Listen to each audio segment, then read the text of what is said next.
Hola, bienvenidos a otro video del curso de Programación 2. En este caso lo que vamos a presentar es la solución del ejercicio 5 del práctico 8. Antes de hacer este ejercicio te recomiendo fuertemente que hayas hecho y entendido los ejercicios 1 y 3 de este práctico que forman la base de este ejercicio en particular. La letra del ejercicio la tenemos en pantalla y dice, se llama autenticación de credenciales. Dice que la firma Login trabaja con clientes muy exigentes y necesita implementar un sistema de verificación de credenciales que sea muy eficiente. A tales efectos, la empresa ha facilitado el listado de usuarios y contraseñas de esos clientes para que se le implemente un sistema de acreditación. Esa lista consiste en un vector de parejas usuario y contraseña, ¿sí? Y en concreto lo que nos piden es hacer una aplicación que solicite las credenciales al usuario a través de la terminal, verifique si ese usuario está registrado y que la clave corresponda a la del usuario en forma eficiente, dice en orden 1 promedio, y que advierta al usuario en caso de éxito o fracaso sobre el proceso de autenticación, ¿sí? Entonces lo primero que vamos a hacer nosotros es un análisis sobre lo que nos pide la letra y después vamos a pasar a ver el código implementado. Entonces, lo primero es una introducción al problema. Nos piden almacenar parejas usuario-contraseña. Nos dicen que el nombre de usuario es único, o sea que eso ya nos da una pista de que el nombre de usuario puede funcionar como identificador o clave. Nos piden que el acceso tiene que ser en orden 1 promedio. Nos dan una lista con el total de usuarios, o sea que ya sabemos la cantidad de parejas usuario-contraseña que tenemos que almacenar. Y nos piden que el programa le pida al usuario los datos y que les dé alguna respuesta en pantalla. Eso nos habla un poco de qué tan interactivo tiene que ser el programa. Entonces, un poco de discusión sobre la estructura. Del punto 1, 2 y 3 surge que lo que necesitamos es una tabla, ¿sí? Almacenar parejas, como dijimos. La única estructura que nos permite recuperar los datos en orden 1 promedio es un hash, ¿sí? Eso lo pueden ver en el ejercicio 3. Y a partir del usuario obtengo el password, ya que el usuario es la clave. Ese es otro dato que sale de los puntos 1, 2 y 3. Del punto 4, donde dice que nos dan el total de los datos, podemos saber que vamos a contar con el tamaño de la tabla que necesitamos, ¿sí? O el tamaño de los datos a almacenar nos pueden ayudar a definir el tamaño de la tabla. Bueno, si hablamos de hash, precisamos dos cosas. Una, definir la función de hash y además definir el tamaño de la tabla.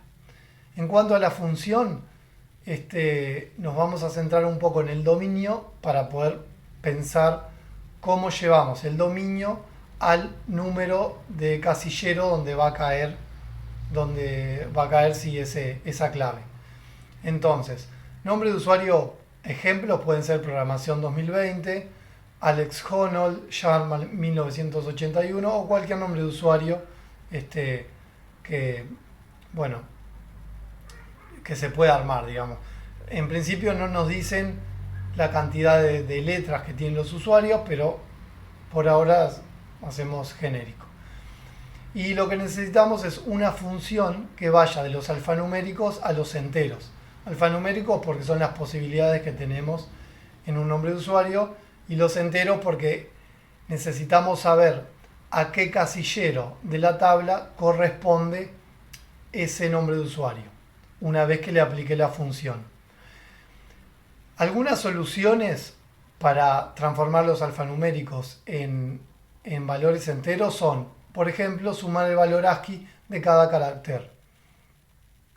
Entonces, en el caso de programación 2020, agarramos la P, calculamos el valor ASCII, que eso en realidad, más que calcularlo, lo obtenemos en la tabla ASCII. Lo mismo con la R, con la O, y después sumamos todos los valores y le hacemos módulo N, que N es el tamaño de la tabla, que aún no lo definimos.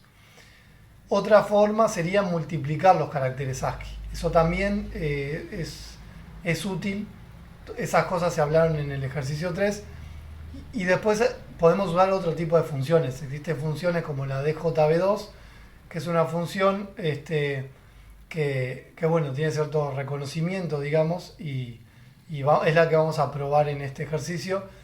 Es importante que entiendas que el curso no pide que sepas hacer funciones de hash, sino que sí que conozcas la estructura de hash, cómo funciona, obviamente el tal tabla, que se puede implementar con un hash, pero se podría implementar de otras maneras. Y en cuanto a funciones, tener un conocimiento de para qué sirven y más o menos cuál es su rol en el hash. Entonces, bueno, acá hay un ejemplo de lo que les decía de sumar los ordinales de los caracteres. Entonces hacemos el ordinal de P más el ordinal de R y así vamos sumando todo. Nos da 112, que es el valor ASCII de la letra P minúscula, 114, que es el ASCII de la R, y después al final tenemos, bueno, el 50, que es el ordinal del 2, y 48, que es el ordinal del 0. Este valor nos da 636. Fíjense que más allá de que nosotros cambiemos los caracteres, o sea, si tenemos el nombre de usuario Alex Honnold o Sharma 1981 o algún otro, van a variar un poco los valores ASCII, pero no van a variar mucho. Eso quiere decir que si mi tabla es de, imagínense, 50.000 usuarios, o sea, si yo tengo que almacenar 50.000 usuarios, todos los nombres de usuario, si yo les aplico esta función de hash, van a quedar no van a sumar más de 1000, 2000, van a quedar en valores bajos. Eso quiere decir que aplicarles el módulo n no va a ocasionar ningún efecto, porque todos los valores son menores al n 50.000 que acabo de poner como ejemplo, y eso se traduce en que todos los valores van a quedar apretados en un espacio chiquito de la tabla al principio, y probablemente más del 80% de la tabla quede libre. Si nosotros, en vez de sumar los ordinales, los multiplicáramos, ahí sí los valores serían más grandes, entonces capaz que superarían el valor 50.000, y cuando le hago el módulo n sí se distribuiría un poco mejor. Ahora, si la tabla es muy pequeña, por ejemplo es para 20 usuarios, ahí no habría problema porque los valores son muy grandes, entonces al hacerle el módulo quedarían bien distribuidos. La otra opción que habíamos hablado era de la función de JB2, y que básicamente hace lo siguiente: establece un valor inicial que es 5381, y a ese valor lo multiplica por 33 y le suma el ordinal del primer carácter. A ese resultado lo multiplica otra vez por 33 y lo multiplica por el ordinal del segundo carácter, y eso lo multiplica por 33 y va repitiendo el proceso hasta completar todos los caracteres. Arriba está la función y abajo hay un ejemplo, y vemos bueno, primero hace 5381 por 33 más el ordinal de P, a eso lo multiplica por 33 y le suma el ordinal de R, y a eso le multiplica por 33 el ordinal de O, y así sucesivamente, y ahí tenemos el resultado, que es un número bastante grande. Entonces luego a ese número le tenemos que hacer el módulo n para ver en qué parte de la tabla cae. Sobre el tamaño de la tabla, algunas de las cosas que se vieron en este práctico es que se recomienda que sea primo para tratar de que el resultado de la función de hash no sea múltiple, no tenga múltiplos en común con el tamaño de la tabla. Nosotros conocemos el tamaño de los datos, entonces otra cosa importante es tratar de que la tabla en sí tenga capacidad de almacenar a todos los datos que necesitamos. O sea, si imaginen que tenemos 1000 datos y la tabla tiene capacidad para 500 usuarios o 500 datos, eso ya de por sí nos dice que, como en el mejor caso, vamos a tener 500 colisiones. Entonces, Si la tabla es de 1000 datos, lo mejor es buscar un tamaño que sea por lo menos 1000. Algunos ejemplos. Ahí vemos, si la tabla tiene 100, vamos a buscar el primo siguiente, que es 101. Si la tabla tiene 550, vamos a buscar un tamaño de tabla, el primo siguiente, que es 557. Si son 5000 los datos, vamos a buscar un tamaño de tabla de 5003. Bueno, y ahora vamos a discutir brevemente la implementación y después vamos a pasar directamente al código. Bueno, entonces, precisamos cargar los datos. Eso lo podríamos hacer tanto a través de un archivo, cargar el archivo y que complete el hash, o a través de la línea de comando, irlos insertando de a uno. En cualquier caso, lo que necesitamos es tener la función insertar del TAD para poder agregarle valores al hash, a la tabla.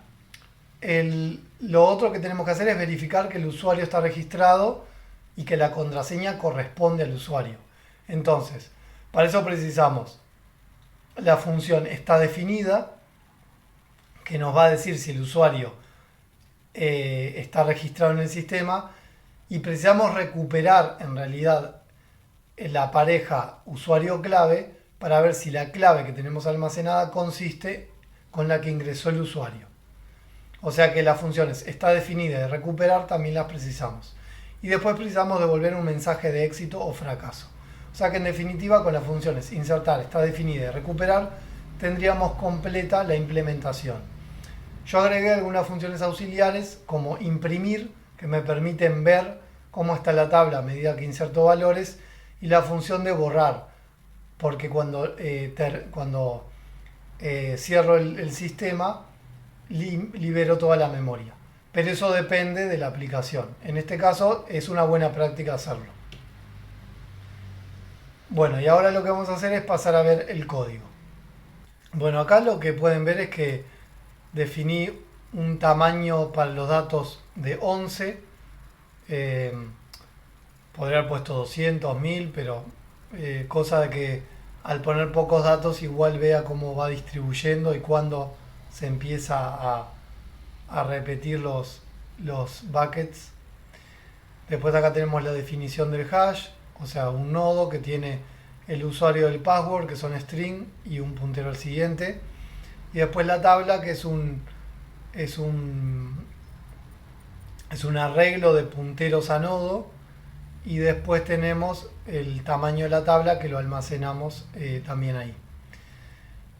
Bueno, la función crear tabla, esa no la mencioné, pero la necesitamos, que recibe el largo de la tabla y bueno, inicializa la estructura. Después la función insertar, que recibe el usuario, la contraseña y la tabla. Y bueno, crea lo primero que hace es llamar a la función de hash, módulo, tamaño de la tabla, y eso le da una posición, y en esa posición almacena el nuevo nodo. La función está definida, que devuelve un booleano si existe la clave, y la función recuperar, que nos devuelve el password asociado al usuario. La precondición de recuperar es que esté definido el usuario. Después tenemos la función de hash, que es la que les comenté hoy, que tiene este valor inicial y después multiplica por 33, le suma el carácter y así. Acá hay una forma de... Esto que está haciendo es multiplicar por 33 de una forma, entre comillas, más eficiente de lo habitual, pero puedo poner hash por 33, que es lo mismo. Después la función de imprimir tabla, que me dice auxiliar, y otra de borrar. Una de liberar memoria y hay una de borrar, pero esta no la estoy usando. Bueno, entonces acá vamos al main. El main básicamente es un while que está todo el tiempo iterando, leyendo caracteres de la terminal, y según lo que ustedes ingresen les va a ir pidiendo cosas. Para eso, bueno, antes me definí un string para almacenar el usuario, un string para almacenar el password, bueno, y creé la tabla. Le puse login tabla a la variable. Entonces, mientras el comando no sea salir, que es la S, le pide al usuario que ingrese un comando que sea R, que puede ser registrar, imprimir, loguear o salir.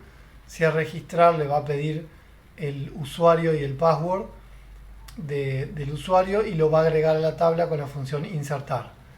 Si el comando es I, es imprimir, entonces va a llamar la función imprimir. Si el comando es L, significa que el usuario se quiere loguear, entonces le pide al usuario, el nombre de usuario y la contraseña, y se va a fijar lo que vimos. Si está definida, en caso de que esté definida, se va a fijar, va a recuperar el password y lo va a comparar el almacenado con el que tenía ingresado el usuario, y ahí va a devolver un mensaje de éxito si coinciden, y de error si hubo un error en el password, y otro error distinto si hubo un error en el usuario.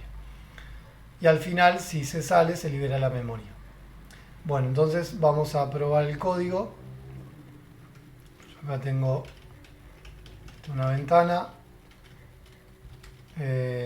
login en la aplicación. Bueno, nos dice, ¿no? Bienvenidos al sistema de usuarios, ingrese el comando deseado, vamos a poner imprimir, y ahí imprime la tabla que no tiene nada. Entonces vamos a registrar algunos usuarios. Pro 2020, 1, 2, 3, imprimimos, vamos a ver que ahí apareció y le asignó la posición 4.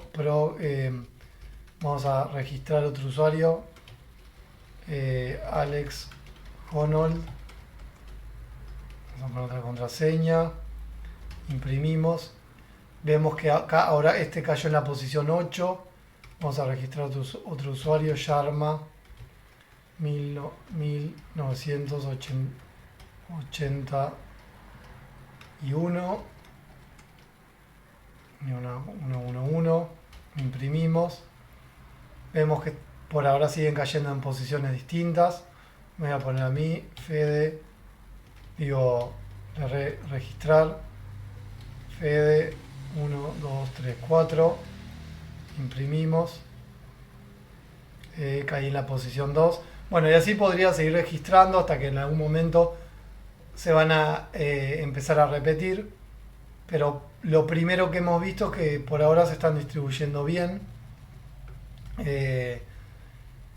Bueno, entonces ahora lo que vamos a ver es si podemos loguear alguno. Entonces apretamos la L para loguear, nos pide el nombre de usuario.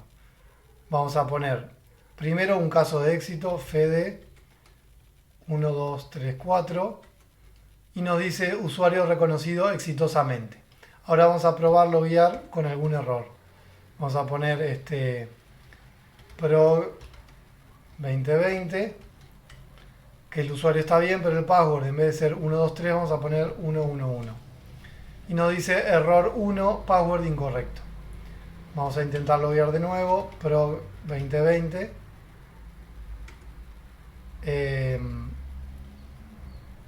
Ahora quería poner el usuario mal. Y bueno, vamos a poner cualquier número.